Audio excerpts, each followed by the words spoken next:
अनंत जन्म का हमारा कर्म सब गलत हुआ।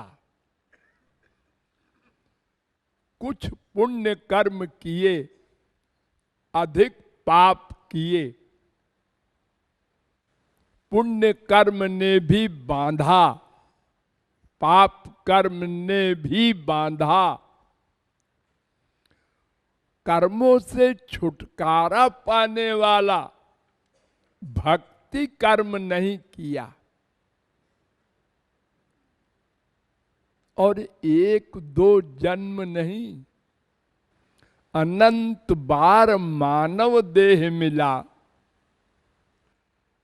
जिसमें बनाया जा सकता था, उसमें और बिगाड़ा। क्यों? ये मनुष्य में ज्ञान शक्ति अधिक दी है भगवान ने। इतनी शक्ति पशु पक्षी किसी में नहीं है। देखो, हम शास्त्र वेद की बात समझ सकते हैं। अगर हम जानवरों के आगे लेक्चर दें तो लोग क्या कहेंगे? पागल हो गया, फुल मैड हो गया है। ये जानवरों को लेक्चर देता है, तो मनुष्य शरीर में ज्ञान शक्ति सबसे अधिक है। देवताओं को छोड़ दो, उनमें और बड़ी शक्ति है, लेकिन वे कर्म नहीं कर सकते बनाने वाला। वो खाली बिगाड़ने वाला करते हैं।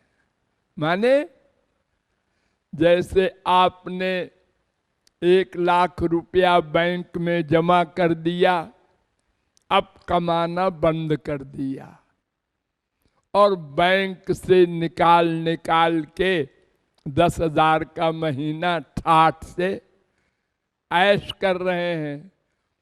10 महीने बाद फिर बैंक के पास गए तो उसने कहा, इसको बाहर निकालो, पागल है। अजी, अभी तक तो आप बड़े सम्मान से हमको देते थे 10,000। अरे तो अब तेरा 1,00,000 समाप्त हो गया, क्या लेने आया है? टाइम खराब करता है हमारा। तो ऐसे ही स्वर्ग में पुण्य का भोग भोग भोग होता है, बस। तो कम होता गया ना। जैसे 4 साल को स्वर्ग मिला है, अब 1 साल हो गए, 3 बचा। अब 2 साल हो गए, 2 बचा। आज आखिरी दिन है, अब पता नहीं कुत्ता बने कि बिल्ली बने कि गधा बने। तो मनुष्य में कमाने का जो विशेष ज्ञान है, अगर उससे, ध्यान दो, अगर उससे भगवत भक्ति रूपी अच्छी कमाई न की तो खराब कमाई करनी पड़ेगी। क्योंकि कर्म तो करना पड़ेगा। हम एक क्षण को भी बिना कर्म किए नहीं रह सकते, हमारा नेचर है। सोचेंगे, पहले प्लानिंग, फिर प्रैक्टिस। आनंद कहाँ है? एक ने सोचा यहाँ है, उधर भागा।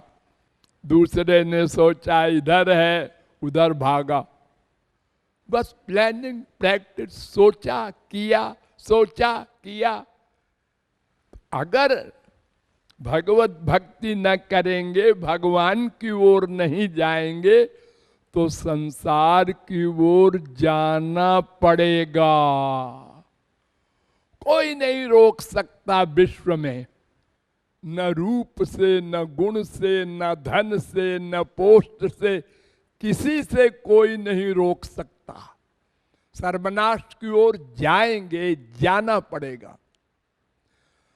तो इस प्रकार हमने अनंत जन्म बिगाड़े, क्योंकि भगवत प्राप्ति नहीं हुई। ये प्रमाण। और ये तभी होगा जब हम बनाएंगे।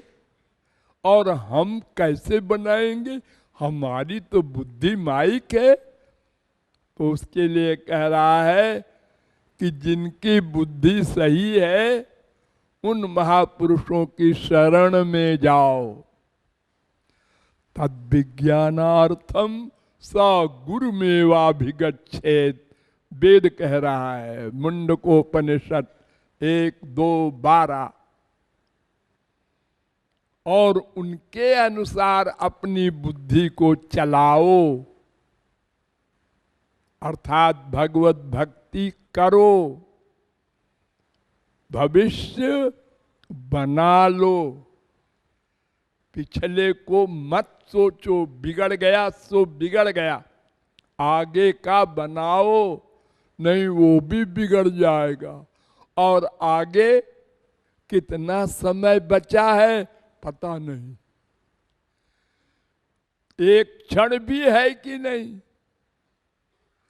इसलिए उधार नहीं करो। अच्छा साहब करेंगे, करेंगे मत बोलो, करो।